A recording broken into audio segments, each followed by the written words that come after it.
नमस्कार, मैं कृपाशंकर, आप इनसाइडर लाइव देखकर आपको बताते चले कि 2024 को लेकर के चाहे इंडिया गठबंधन वाले हो या एनडीए गठबंधन हो, एक दूसरे पर आरोप प्रत्यारोप लगा ही रहे। साथ ही 24 को लेकर के जिस तरीके से प्रधानमंत्री नरेंद्र मोदी भी इंडिया गठबंधन पर निशाना साध रहे, वहीं अब इंडिया गठबंधन के नेता है आरजेडी के राज्यसभा सांसद है मनोज झा ने आज प्रेस वार्ता करके प्रधानमंत्री नरेंद्र मोदी पर निशाना साधते हुए कह दिया है कि जिस तरीके से प्रधानमंत्री जो सपना दिखा रहे वो सपना ही है, और साथ ही उन्होंने कह दिया कि इंडिया गठबंधन से प्रधानमंत्री नरेंद्र मोदी डर गए हैं। पहले सुनवाते हैं क्या कुछ करें मनोज झा।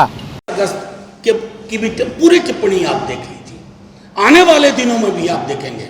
तो मैं तो आग्रह करूंगा आपके माध्यम से कि बिहार बीजेपी, आपकी कौन सी मजबूरी है? आप तो ऑल पार्टी मीटिंग में थे, आप अपने प्रधानमंत्री जी को अपने नेता को संकेत नहीं दे सकते कि पिछड़ों की आबादी पर हकमारी जो करने की कोशिश हो रही है, अब तो मैं बैकडोर भी नहीं कहूंगा, फ्रंट डोर से आप डकैती डाल रहे हैं, फ्रंट डोर से आप छीनने की कोशिश कर रहे हैं। इस तरह की कार्यशैली को बदलिए, अन्यथा आपको बदल दिया जाएगा।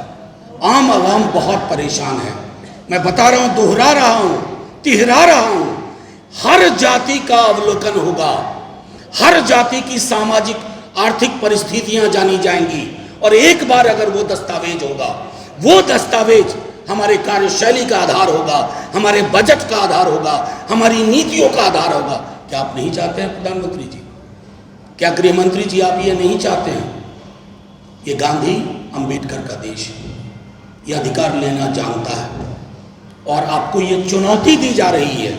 ये सिर्फ बिहार की चुनौती नहीं है, इंडिया गठबंधन के तमाम सहयोगी जातिगत जनगणना और राज्यों में जातिगत सर्वेक्षण के पक्ष में। इस उभार को आप नहीं रोक पाइएगा। आप सैकड़ा तुषार मेहता सॉलिसिटर जनरल खड़े कर लीजिए, ये परिपाटी खत्म होगी और ये डिसरप्टिव पॉलिटिक्स खत्म होगी। मेरा आप लोगों के माध्यम से सीधा संदेश देना था, इसी अरे गहरे को नहीं। बिहार बीजेपी की मजबूरियां मैं जानता हूं, बिहार बीजेपी जुबान नहीं खोल सकती, लेकिन बिहार के लोग तो जुबान खोल सकते हैं। बिहार के लोग तो अपने प्रधानमंत्री जी से कह सकते हैं कि बिठाइए तुषार मेहता को, वो जो उनके माध्यम से आप राजनीति कर रहे हैं। ये राजनीति संविधान की रवायतों को कत्ल करने का काम कर रही है, कुंद करने का काम कर रही है। ये एक छोटी सी टिप्पणी आपके माध्यम से हम भेजना चाहते थे। अगर आपके कोई सवाल हो तो आप बेशक हमारे समक्ष रखें। तो उसको कोलेट किया जाता है। मैं आपको एक छोटा उदाहरण दूं, 2011 में जो जातिगत जनगणना हुई, बीजेपी की सरकार ने आके क्या कहा पता है आपको? सदन में मेरे प्रश्न के जवाब में कहा कि डेटा करप्ट हो गया है। यहां डेटा करप्ट नहीं होगा, क्योंकि वहां डेटा करप्ट नहीं हुआ था, करप्शन यहां था। और यहां का डेटा कोलेट होने के बाद, क्योंकि उसमें थोड़े एंथ्रोपोलॉजिकल इनपुट की भी जरूरत होती है, कई उपजातियां होती हैं, उन उपजातियों को जाति के समूह में रखना ये थोड़ा वक्त लेगा, लेकिन ये आंकड़े सार्वजनिक होंगे, हर व्यक्ति देख सकेगा। मेरा मानना है कि जितनी आपके सवाल इससे पहले कि धूमिल हो आपके पास आ जाएगा। उनको आशंका है कि मैनिपुलेशन हो सकता है, देरी इसलिए हो रही है।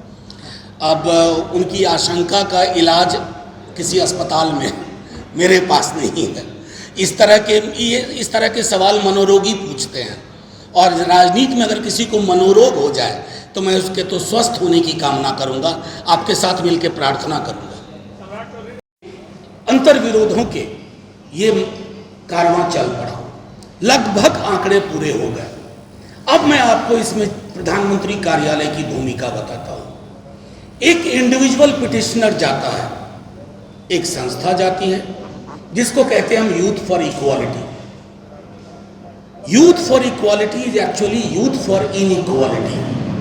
समता मूलक समाज की अवधारणा से ये मीलों दूर हैं। आप इनके बारे में थोड़ा गूगल करेंगे तो पता चल जाएगा कि आरक्षण को लेकर के कितनी अशोभनीय टिप्पणियां करती है।